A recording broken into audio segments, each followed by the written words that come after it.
मैं आभार प्रकट करता हूं आदरणीय सोनिया गांधी जी का। वो कांग्रेस पार्लियामेंट्री पार्टी की चेयरपर्सन है। हमारे दल के सभापति मल्लिकार्जुन खड़गे जी और leader of opposition Rahul Gandhi ji, K C Venugopal जी, क्योंकि इस बार मुझे लगता है कि हमारी जिम्मेवारी और बड़ी है, क्योंकि कांग्रेस दल की संख्या बड़ी है, इंडिया अलायंस की संख्या बड़ी है, और देश की जो अपेक्षा है इंडिया अलायंस से, उसमें भी हमने अनुभव किया है कि देश अब इंडिया अलायंस से और भी उम्मीद करता है।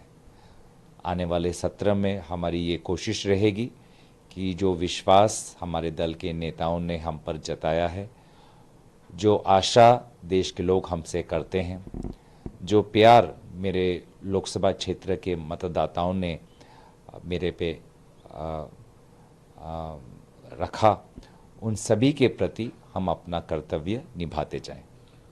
दूसरा सवाल सर ये है कि आप काफ़ी संयमशील दिखते हैं, लेकिन सदन में आप काफ़ी मजबूती से अपनी आवाज़ या तो कांग्रेस को डिफेंस करने के लिए उठाते रहे हैं या सरकार को घेरने के लिए। आगे अब आपका रुख क्या रहेगा, खासकर जो बजट सत्र आने वाला है? देखिए, हम चाहते हैं कि सदन निष्पक्ष रहे। अफसोस की बात है कि हमारे दल के नेता राहुल गांधी जी, उनके बातों को पिछले सत्र में रिकॉर्ड से हटाया गया। जब उन्होंने कहा कि नरेंद्र मोदी जी पूरा हिंदू समाज नहीं, बीजेपी आरएसएस पूरा हिंदू समाज नहीं, ये महत्वपूर्ण बातें जो आपने कैमरा में देखा, सभी ने सुना, रिकॉर्ड से वो हट गए। क्यों हटे हमें आज तक मालूम नहीं पड़ा।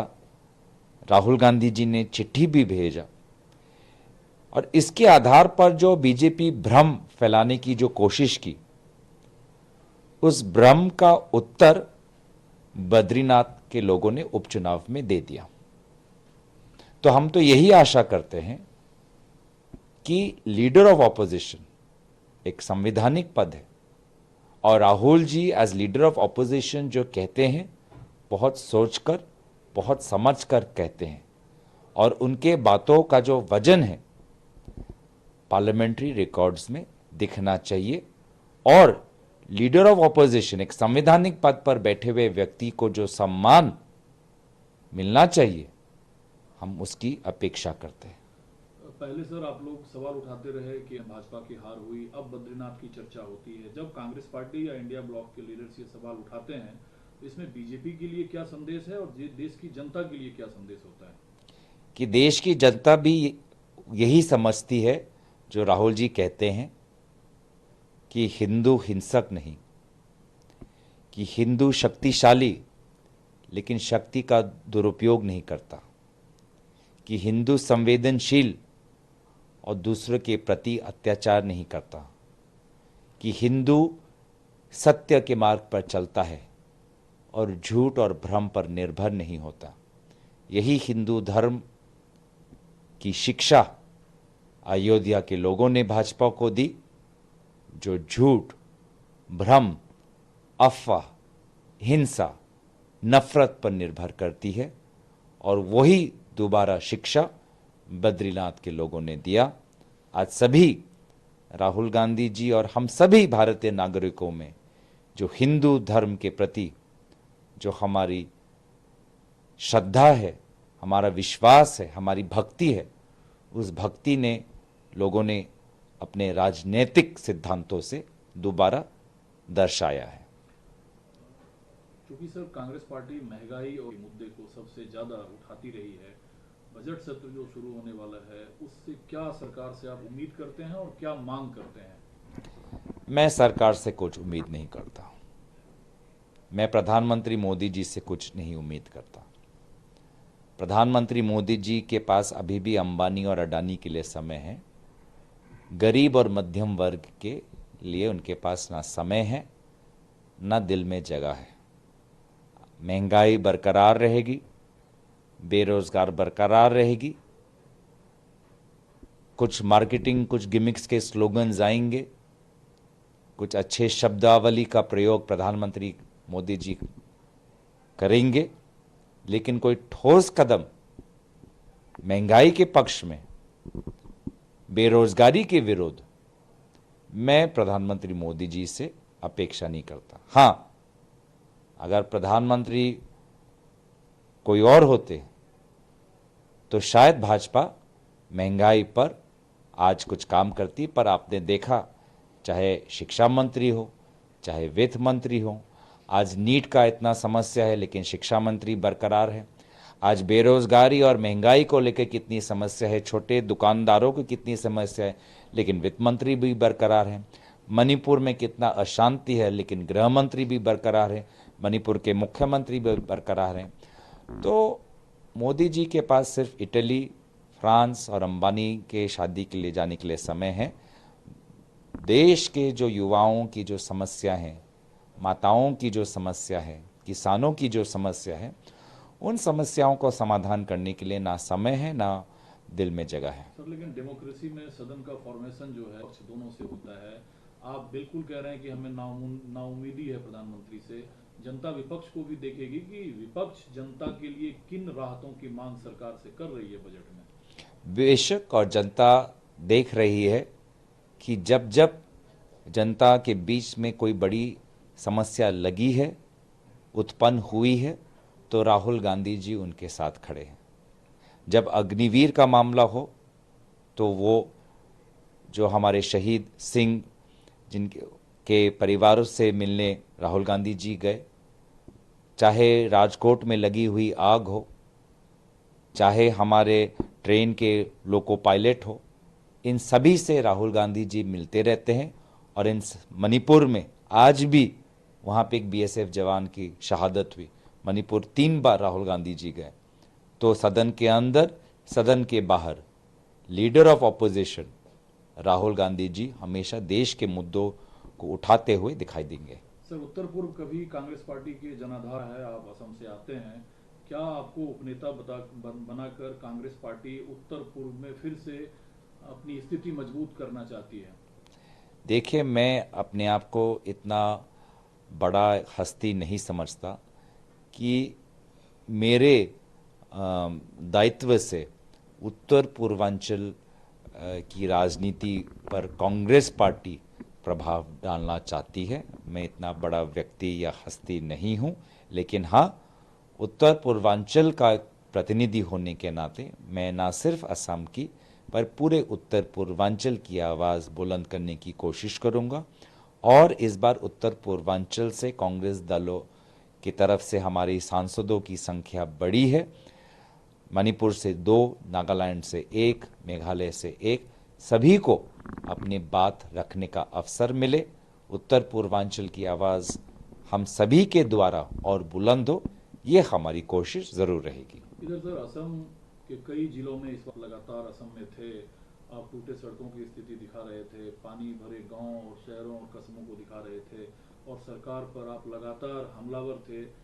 उस सरकार पर, जिस सरकार के मुखिया हेमंत बिस्व शर्मा अपने आप को असम के विकास के प्रणेता के तौर पर रखते हैं सामने, मैं तो बस इतना जानना चाहूँगा कि केंद्र सरकार भारत में बाढ़ और नदी के कटाव और समुद्र के कटाव से जो समस्या उत्पन्न होती है, उसके लिए भारत केंद्र सरकार क्या कर रही है। अगर केंद्र सरकार के पास मुंबई से अहमदाबाद जाने के लिए बुलेट ट्रेन का निर्माण में 1 लाख करोड़ का पैकेज वो दे सकती है, तो क्या वो 1 लाख करोड़ पैकेज बाढ़ और नदी और समुद्र के कटाव से पीड़ित यूपी, बिहार, असम, केरल के लोगों को दे सकती है कि नहीं दे सकती? वो बुलेट ट्रेन में तो सिर्फ वो लोग उठ पाएंगे जिनका व्यापार मुंबई में है या अहमदाबाद में है, जिनके पास 6,000 रुपये का टिकट देने का पैसा है। अगर 1 लाख करोड़ उन लोगों के लिए भाजपा के पास है, तो 1 लाख करोड़ बाढ़ की समस्या को नियंत्रित करने के लिए, कटाव से हमारे खेत और गांव की ज़मीन को बचाने के लिए क्या 1 लाख करोड़ का पैकेज इस हमें बजट सत्र में दिखाई देगा? मैं तो यही जानना चाहूँगा। एक सर और महत्वपूर्ण सवाल है जो जगत प्रकाश नड्डा ने कहा, 90 बार चुनी हुई सरकार को कांग्रेस पार्टी ने गिराई है, जो आरोप आजकल आप लोग भाजपा पर लगाते हैं कि चुनी हुई सरकार को नरेंद्र मोदी की सरकार ने गिराने का काम किया है। साथ ही उन्होंने कहा कि जो इंडिया ब्लॉक में पार्टियां हैं, चाहे कांग्रेस ही क्यों ना हो, ये उत्तर पूर्व में जीतती है, उत्तर भारत में हारती है, उत्तर भारत में जीतती है, दक्षिण भारत में हारती है। भाजपा एकमात्र पार्टी है जो राष्ट्रीय स्तर पर जनता के बीच अपनी पकड़ रखती है और उसका परिणाम लोकसभा चुनाव रिजल्ट में दिखा है। अभी अभी उपचुनाव में हमने देखा कि राष्ट्रीय स्तर पर भाजपा हारी है, एनडीए हारी है, तमिलनाडु में हारी है, पश्चिम बंगाल में हारी है, उत्तराखंड में हारी है, हिमाचल में हारी है। तो मुझे तो समझ नहीं आता कि जेपी नड्डा जी अपने इस हार को दोबारा झूठ और भ्रम से क्यों छुपाने की कोशिश कर रहे हैं।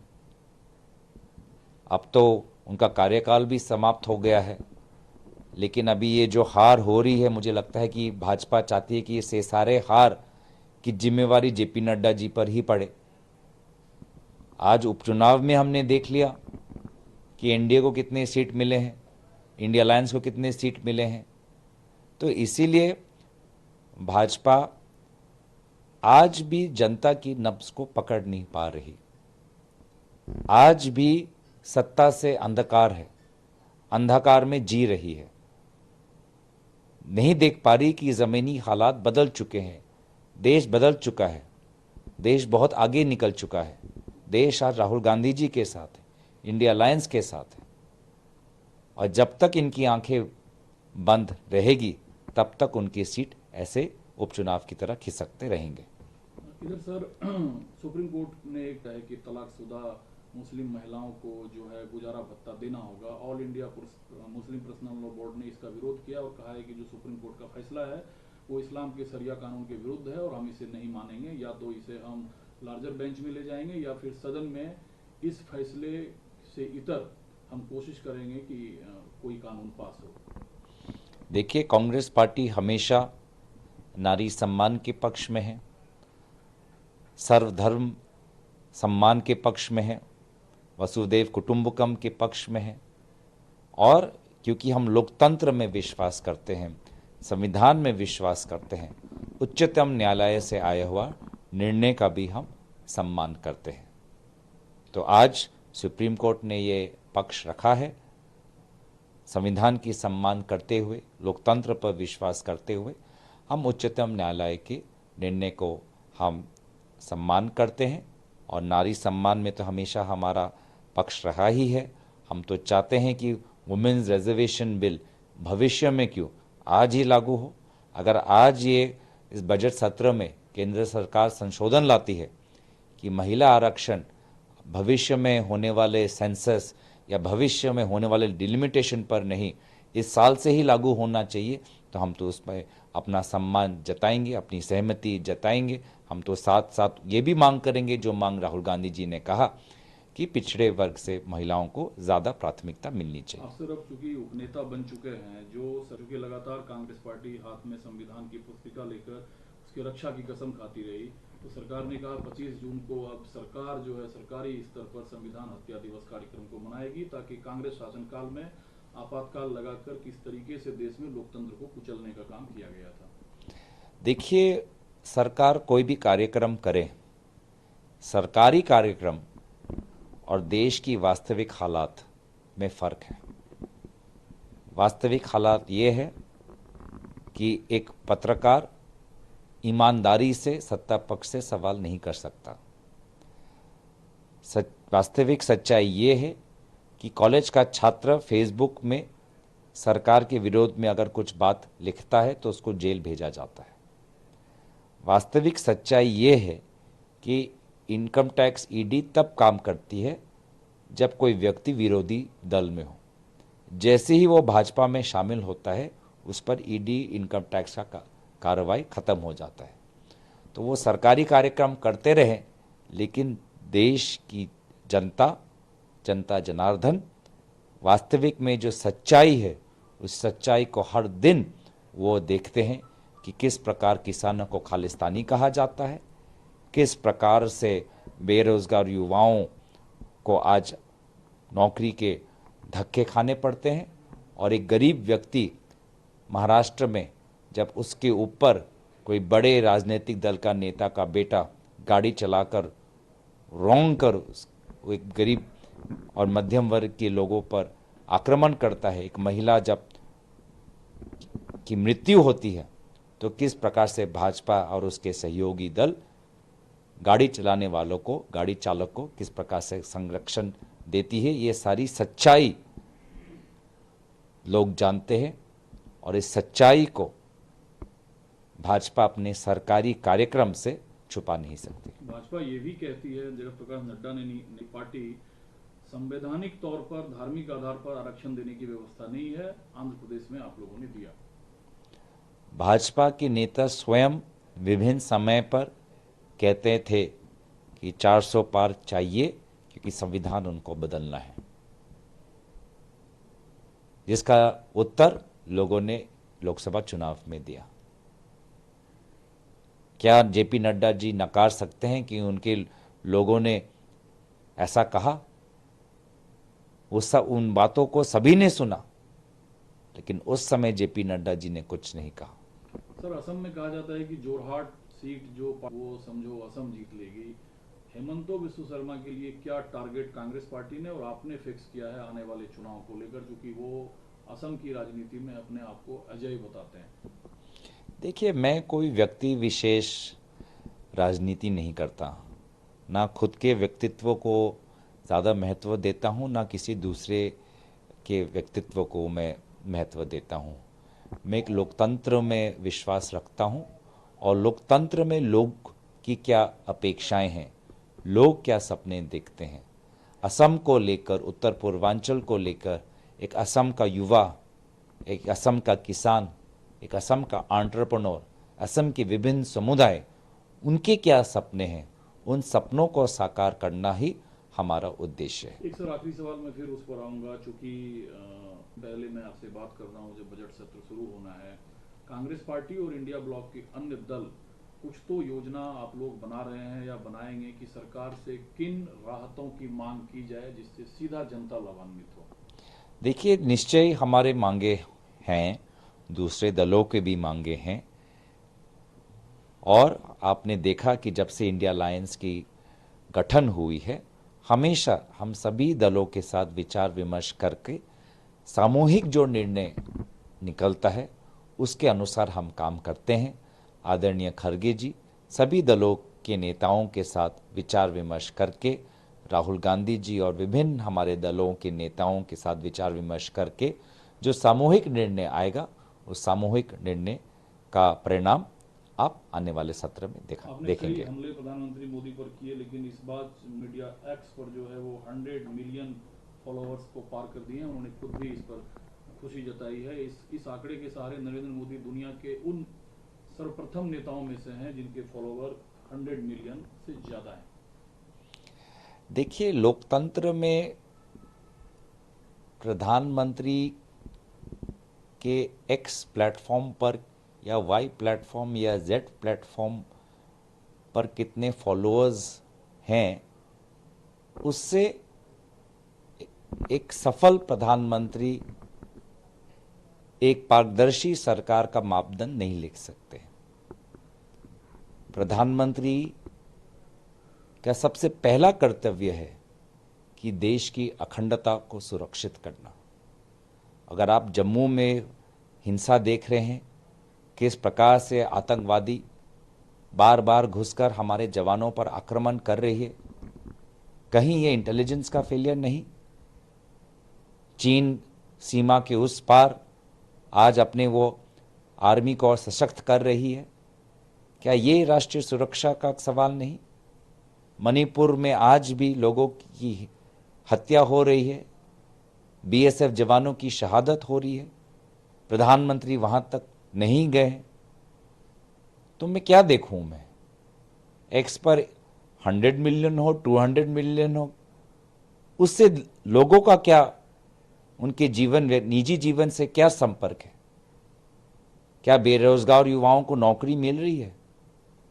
एक चतुर्थ या फोर्थ या थर्ड ग्रेड नौकरी के लिए, एक नौकरी के लिए लगभग 20,000 30,000 उम्मीदवार होते हैं।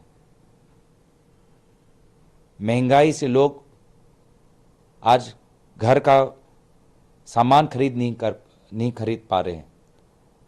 उनको आप बताएंगे कि एक्स प्लेटफॉर्म में या वाई प्लेटफॉर्म या जेड प्लेटफॉर्म में कितने फॉलोअर्स हैं? तो जो भारत का जो आम नागरिक है उससे कोई तर्क नहीं है, इस बात से कोई संपर्क नहीं है। और अफसोस है कि भाजपा ऐसे ऐसे बातों पर वाह कर रही है और जो देश की जो वास्तविक हालात है उसको नजरअंदाज कर रही है। भाजपा ये भी आरोप लगाई है कि कांग्रेस पार्टी, खास करके बाकी हिस्सों में समाजवादी पार्टी, अल्पसंख्यक समुदाय को डर दिखाकर लोकसभा चुनाव में वोट हासिल किया है। भाजपा अब जमीन पर उतरेगी और सबको एकजुट कर विश्वास में लेने की कोशिश करेगी कि कांग्रेस पार्टी बेवजह डर दिखाकर वोट हासिल किए। राहुल गांधी जी हमेशा मोहब्बत की दुकान खोलना चाहते हैं, लोकतंत्र की रक्षा और संविधान की रक्षा की बात करते हैं। तो हम तो लोगों का विश्वास और लोगों की आशीर्वाद की अपेक्षा करते हैं, लोगों के बीच में प्यार और भाईचारा की बात करते हैं। ये चेतावनी अगर कोई देता है तो मोदी जी देते हैं। सदन के अंदर हमें याद है कि किस प्रकार से वो चेतावनी,